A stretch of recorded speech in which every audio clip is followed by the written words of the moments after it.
തത്വമാണ്. ഇതെന്താണെങ്കിലും ശബരിമലയിലെ മറ്റേ സ്വർണത്തിൻ്റെ കാര്യങ്ങൾ എങ്ങനെയെങ്കിലും മുക്കിക്കളയണമെന്ന് വിചാരിച്ചിട്ടാണോ എന്ന് അറിയാൻ പാടില്ല. എന്താണെങ്കിലും റെയ്ഡും കാര്യങ്ങളും പരിപാടികളും ഒരു സൈഡിൽ നടക്കുന്നുണ്ട്. പിന്നെ സെൻട്രൽ ഏജൻസീസിനെ കുറിച്ച് അധികം നമുക്കൊന്നും പറയാൻ പറ്റില്ല. കാരണം ഒന്നുമില്ല, വരുമാനം തന്നെ ഇല്ലാത്ത നമ്മളെ അടക്കവന്മാരെന്ത് ചെയ്യും, എടുത്തിട്ട് ചാമ്പും. പറയാൻ പറ്റില്ല. ഫേസ്ബുക്ക് പോസ്റ്റ് ഞാൻ നിങ്ങൾക്ക് വായിച്ചുതരാം.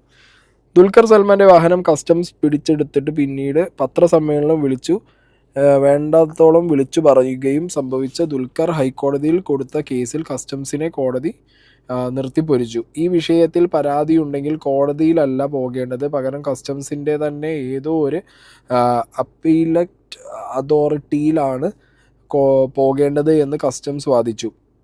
അതായത് നമുക്ക് ഒരാൾക്കെതിരെ പരാതി ഉണ്ടെങ്കിൽ അയാളോട് തന്നെ ആ പരാതി പോയി പറയണമെന്ന്. എത്ര മനോഹരമായ ആവശ്യം. ഇതന്നെയാണ് നമ്മളിപ്പോൾ പോലീസുകാർക്കെതിരെ പരാതി ഉണ്ടെങ്കിൽ വേറൊരു പോലീസ് സ്റ്റേഷനിൽ പോയിട്ട് പിന്നെ ഒരു പോലീസുകാരനോട് തന്നെ പറയുന്നത്. പിടിച്ചെടുത്ത വാഹനങ്ങളുടെ ഉടമകളുടെ പേര് വിവരങ്ങൾ കൃത്യമായി തെളിവുകളൊന്നുമില്ലാതെ പുറത്തുവിട്ട് എന്തിനാണെന്നും കോടതി ചോദിച്ചു. അതിനൊക്കെയുള്ള അധികാരങ്ങൾ ഉണ്ടെന്നാണ് കസ്റ്റംസ് പറയുന്നത്. അങ്ങനെയൊക്കെ അധികാരങ്ങളുണ്ടെങ്കിൽ ആ അധികാരങ്ങളൊക്കെ എടുത്ത് കളയാനുള്ള സമയമായി. ഏതെങ്കിലും കേസിൽ പ്രതികളെ കിട്ടിയാൽ അവരുടെ ഫോട്ടോ ഫേസ്ബുക്കിൽ ഇടുന്ന ഒരു സൂക്കേട് പോലീസിനും മോട്ടോർ വെഹിക്കിൾ ഡിപ്പാർട്ട്മെൻറ്റിനും എക്സൈസ് ഡിപ്പാർട്ട്മെൻറ്റിനും ഒക്കെ ഉണ്ട്. പ്രതിയാണ്, കുറ്റമൊന്നും തെളിഞ്ഞിട്ടില്ല. അങ്ങനെയുള്ളവരുടെ പടമൊക്കെ ഫേസ്ബുക്കിൽ ഇടുന്നത് എങ്ങനെയാണ് ശരിയാകുന്നത്? നാളെ ആ കേസിൽ നിരപരാധിയാണെന്ന് തെളിഞ്ഞാൽ മാപ്പ് പറഞ്ഞ് പോസ്റ്റൊന്നും ഇട്ടില്ലല്ലോ. പൗരന്മാർക്ക് വിലയുള്ള നാട്ടിൽ ഇങ്ങനെ പടമൊക്കെ ഇട്ടാൽ കോടിക്കണക്കിന് രൂപ നഷ്ടപരിഹാരം പോലീസ് കൊടുക്കേണ്ടി വരും. ഇവിടെ പിന്നെ പോലീസിൻ്റെ മനോവീര്യം സംരക്ഷിക്കുന്ന സർക്കാരുള്ളതുകൊണ്ട് പൊതുജനങ്ങൾക്ക് അങ്ങനെയൊന്നും ആശ്വസിക്കാൻ മാർഗമില്ല.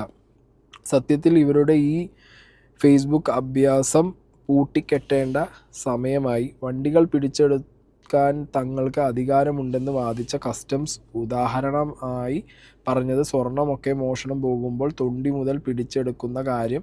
കോടതി അതും സമ്മതിച്ചു കൊടുത്തില്ല. അതെങ്ങനെ കോടതി സമ്മതിച്ചു കൊടുക്കും? ഇപ്പോൾ വിദേശത്ത് നിന്ന് കടത്തിക്കൊണ്ടിരുന്ന സ്വർണം, ആ സ്വർണം ഉരുക്കി മാലയാക്കി അല്ലെങ്കിൽ എന്തെങ്കിലും ഒരു ഓർണമെൻ്റ് ആക്കി അത് പിന്നെ കടയിൽ നിന്ന് ഇതൊന്നും അറിയാതെ ഒരാൾ പർച്ചേസ് ചെയ്തു എന്ന് വിചാരിച്ചു. പിന്നെ ഏതെങ്കിലും ഒരു കാലഘട്ടത്തിൽ ആരെങ്കിലും പറയുകയാണ്, ഞാൻ ഇന്ന ടൈമിൽ വിദേശത്ത് നിന്ന് കുറച്ച് സ്വർണം കടത്തി കൊണ്ടുവന്നിരുന്നു, അത് ഞാൻ ഇന്ന ജ്വല്ലറിയിലാണ് ഞാൻ വിറ്റത് എന്ന് പറയുമ്പോൾ ആ ടൈം ഫ്രെയിമിൽ അത് ഉരുക്കി അവർ ഏത് ഓർണമെൻ്റ് ആക്കിയോ ആ ഓർണമെൻ്റ് വിറ്റ ആളെ പോയി പിന്നെ പിടിച്ച് ഇത് അന്ന് അയാൾ കടത്തി കൊണ്ടുവന്ന സ്വർണം ഉരുക്കി ഉണ്ടാക്കിയ ഓർണമെൻ്റാണ്, ഇത് നിങ്ങൾ തന്നേ പറ്റുമെന്ന് പിടിച്ചുകൊണ്ടാൽ എങ്ങനെ ഇരിക്കും? അതുപോലത്തെ വർത്താനമുള്ള ഇപ്പോൾ ഈ പറഞ്ഞുകൊണ്ടിരിക്കുന്നത്.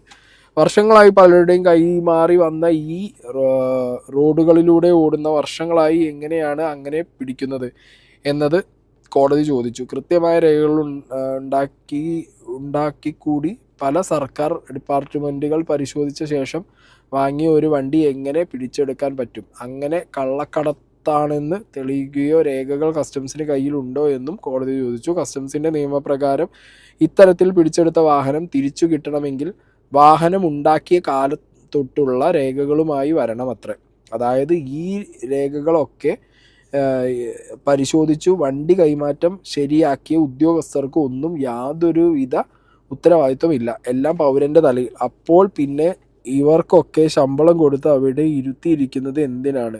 എല്ലാത്തിനെയും പിരിച്ചുവിടണം. കറക്റ്റാണ്. അതായത് ദുൽഖർ ആണെങ്കിലും പൃഥ്വിരാജ് ആണെന്നുണ്ടെങ്കിലും അവിച്ചക്കാരക്കലാണെന്നുണ്ടെങ്കിലും ഇതേപോലെ വണ്ടി അവർ വാങ്ങുന്നത്, ഇപ്പോൾ നിയമപരമല്ലാതെ ഒരാൾ വണ്ടി വാങ്ങുക എന്ന് പറഞ്ഞു കഴിഞ്ഞാൽ ചിലപ്പോൾ കൊടുക്കുന്ന പൈസ ബ്ലാക്കായിട്ട് കൊടുത്തിട്ട് വണ്ടി വാങ്ങുന്നുണ്ടാവും, അല്ലെങ്കിൽ ഇത് ട്രാൻസാക്ഷനിൽ കാണിക്കാതെ മേടിക്കുന്നുണ്ടാവും, അല്ലെങ്കിൽ അവർ സമ്പാദിച്ച പൈസ ചിലപ്പോൾ അങ്ങനത്തെ പൈസ ആയിരിക്കും, അല്ലെങ്കിൽ ഫേക്ക് ഡോക്യുമെൻറ്റ്സ് വെച്ചും ഫേക്ക് നമ്പർ പ്ലേറ്റ് വെച്ചും ചേസ് നമ്പർ മാറ്റി അങ്ങനെയൊക്കെ വണ്ടി മേടിക്കുന്നതിന് പിടിച്ചാൽ കുഴപ്പമില്ല.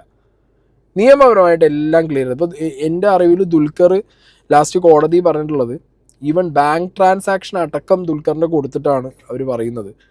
ഇതിൻ്റെ ഇത്രാമത്തെ ഓണർഷിപ്പാണ് ദുൽഖറിൻ്റെ കയ്യിലുള്ളത്. ഒരു നമ്പർ ഓഫ് ഇത്രാമത്തെ 4-5 ഓണർഷിപ്പാണ് ദുൽഖറിൻ്റെ കയ്യിലുള്ളത്. അതിന് മുമ്പുള്ള ആളുകൾ ഇത് എങ്ങനെ കരസ്ഥമാക്കി? ഇപ്പോൾ ഇങ്ങനത്തെ ഒരു വണ്ടിയാണ്, ഭൂട്ടാനിൽ നിന്ന് കൊണ്ടുവന്നൊരു വണ്ടിയാണ്, ഏതെങ്കിലും രീതിയിൽ ഇതേപോലെ എന്താ പറയുക ഒരു മാൽ പ്രാക്ടീസ് നടത്തി ഈ പറഞ്ഞ പേപ്പേഴ്സൊക്കെ ഫേക്ക് അടിച്ച് കൊണ്ടുവന്ന് രജിസ്റ്റർ ചെയ്തുകൊണ്ടെങ്കിൽ അത് രജിസ്റ്റർ ചെയ്യാൻ ആ കാലഘട്ടത്തിൽ ഏത് ഓഫീസർ സമ്മതിച്ചു എന്നുള്ള ചോദ്യങ്ങളൊക്കെ ഇവിടെ നിലനിൽക്കുന്നില്ലേ? അവരിലേക്കൊന്നും ഈ അന്വേഷണമോ കാര്യങ്ങളോ പോവാതെ ഈ പറഞ്ഞ നടന്മാരെ മാത്രം ചുറ്റി കെണീച്ച് ഇങ്ങനെ ഈ മീഡിയ പബ്ലിസിറ്റി അടിച്ച് ഈ സാധനം പോകുമ്പോൾ ചോദിക്കാനുള്ള കുറേ ചോദ്യങ്ങൾ നമ്മൾ ചോദിച്ചല്ലേ പറ്റൂ, അല്ലാതെ വെറുതെ നമുക്ക് വിടാൻ പറ്റില്ലല്ലോ.